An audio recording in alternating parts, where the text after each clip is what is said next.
आशिकों का क्या मजा है माशूका से पूछियो शाहे गुल में क्या मजा है बुलबुली से पूछियो आशिकों का क्या मजा है माशूका से पूछियो शाहे गुल में क्या मजा है बुलबुली से पूछियो ইন্নাদ্দিনা ইনদাল্লাহি ইসলাম। ইসলাম একটি পূর্ণাঙ্গ জীবন ব্যবস্থা। বিষয়টা কেমন? আপনি ইসলামের একটু করলেন আর একটু করবেন না, ফলে ইসলাম থেকে যে প্রাপ্তি পাওয়ার কথা তা সম্পূর্ণ আপনি পাবেন না। যেমন আপনি আশুগঞ্জ থেকে একটা বাসে উঠলেন, বাসের ভাড়া হলো ১,০০০ টাকা। আপনি ভাবলেন ১,০০০ টাকা ভাড়া আশুগঞ্জ থেকে কমলাপুর, এটা কেমন কেমন করে হইলো? কিন্তু আপনি যখন এই বাসে উঠলেন, বাসে ওঠার পর বাসের যে সামগ্রিক সেবা, একটু পরে পরে আপনাকে নাস্তা দিল, নরসিংদী যখন আসলেন আপনাকে একটা রেস্টুরেন্টে নিয়ে তারা আবার নাস্তা করালো, আপনার যত সুযোগ সুবিধা দরকার হয় সমস্ত সুযোগ সুবিধা দিল।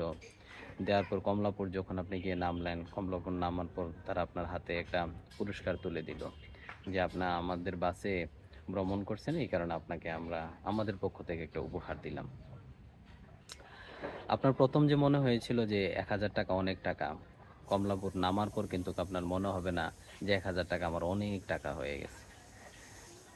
কারণ কি? এটা একটা পূর্ণাঙ্গ ব্যবস্থার মধ্য দিয়ে আপনি গেলেন। প্রথম কিন্তু আপনার মনে হয়েছিল ১,০০০ টাকা অনেক টাকা।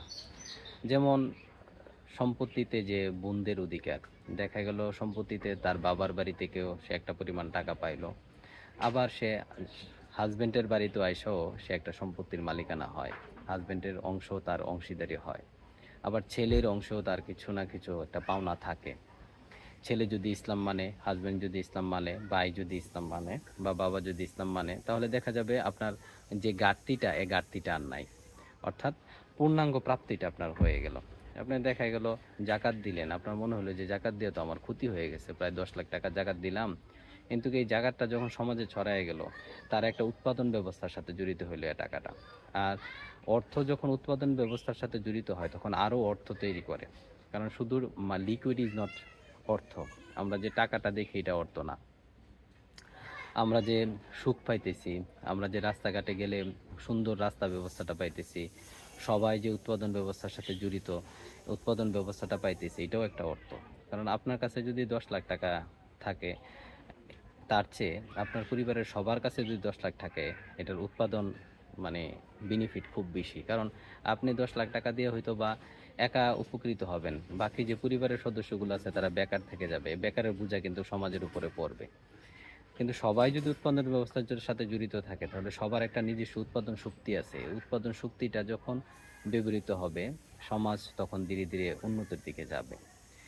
তাই একজনের উপার্জন আরেকজনের খরচ, একজনের খরচ আরেকজনের উপার্জন। তাই ইন্নাদ্দিনা ইনদাল্লাহ ইসলাম, অর্থাৎ ইসলামের পরিপূর্ণভাবে যখন ইসলামে আমরা প্রবেশ করব বা মুসলিমরা যখন প্রবেশ করবে তখন এর সুবিধাটা পাবে। শুধু ইসলাম না, যে কোনো আইডিওলজি, যেগুলো আইডিওলজি আসলে রিলিজন হিসেবে প্রতিষ্ঠিত হয়েছে, এই আইডিওলজিগুলি পূর্ণাঙ্গ মানে মেনে চললে এর থেকে বেনিফিট পাওয়া যাবে। কিন্তু দেখা গেল পূর্ণাঙ্গ মানব না, আমরা একটু মানবো একটু মানবো না, তখন এর থেকে কোনো বেনিফিট আমরা পাবো না। আপনি নামাজ পড়ার কারণে আপনি দেখা গেল যে আপনার একটা গুরুত্বপূর্ণ কাজ রেখে আপনি নামাজ পড়তে গেলেন, তখন দেখা গেল আপনার একটা ক্ষতি হলো। কিন্তু আপনি যদি এটা সামগ্রিকভাবে ভাবেন, দেখেন নামাজ একটা গুরুত্বপূর্ণ ব্যায়াম, উজু করতেছেন, এটা একটা স্বাস্থ্যকর পদ্ধতি উজু করা, তারপরে এভাবে দাঁড়ায় সবাই নামাজ পড়তেছেন, এক কাতারে একটা ব্যায়াম করতেছেন। ইয়োগার অনেক পদ্ধতি আমরা যেগুলো দেখি এগুলো নামাজের মধ্যে আছে। নামাজ পড়তেছেন, প্রার্থনা করতেছেন, আপনি এক ধরনের কিন্তু শান্তি পাচ্ছেন। অথচ আপনি শান্তি পাওয়ার জন্য সিনেমা দেখতে যান, এগুলো করতে যান। তো দেখা গেল যে আপনি যখন পূর্ণাঙ্গ পরিপূর্ণভাবে ইসলামে ঢুকে যাবেন, ইসলাম না যে কোনো আইডিওলজিতে পরিপূর্ণভাবে ঢুকে যাবেন, যদি এটা আইডিওলজি হয়, যদি এটা রিলিজন হয়। কারণ আইডিওলজি যখন, কোনো ডক্ট্রিন, কোনো মতবাদ যখন অর্থনৈতিক ধারণা দেয়, কোনো মতবাদ যখন সামাজিক ধারণা দেয়, পারিবারিক ধারণা দেয়, রাষ্ট্রীয় ধারণা দেয়, তখন এটা রিলিজন হয়ে ওঠে। কোনো রিলিজনে যখন আপনি পরিপূর্ণ ঢুকে যাবেন তখন এর থেকে একটা বেনিফিট আপনি অবশ্যই অবশ্যই পাবেন। কিন্তু একটু করলেন একটু করলেন না, আপনি বেনিফিট পাবেন না। একটা বই পরিপূর্ণ শেষ করলে দেখা যাবে যে আপনি এখান থেকে কিছু না কিছু পাচ্ছেন, কিন্তু আপনি একটু করে আর একটু করলেন না, তখন বেনিফিট পরিপূর্ণ পাবেন না। আপনি নামাজ পড়তেছেন আবার ঘুষ খাচ্ছেন, তাহলে দেখা যাবে যে আপনি নামাজ পড়ার বদলতে যে সুবিধাটা পাওয়ার কথা ছিল, এই সুবিধাটা ঘুষ খাওয়ার কারণে আপনি আর পাবেন না। তাই ইন্নাদ্দিন ইনদাল্লাহি ইসলাম, আপনাকে পরিপূর্ণভাবে ইসলামে প্রবেশ করতে হবে। আর পরিপূর্ণভাবে ইসলামে প্রবেশ করলে এর থেকে যে আউটপুটটা পাওয়ার কথা, এই আউটপুটটা পাবেন। আংশিক কোনো কিছু ধরলে ওইখান থেকে কোনো কিছু পাওয়া যায় না।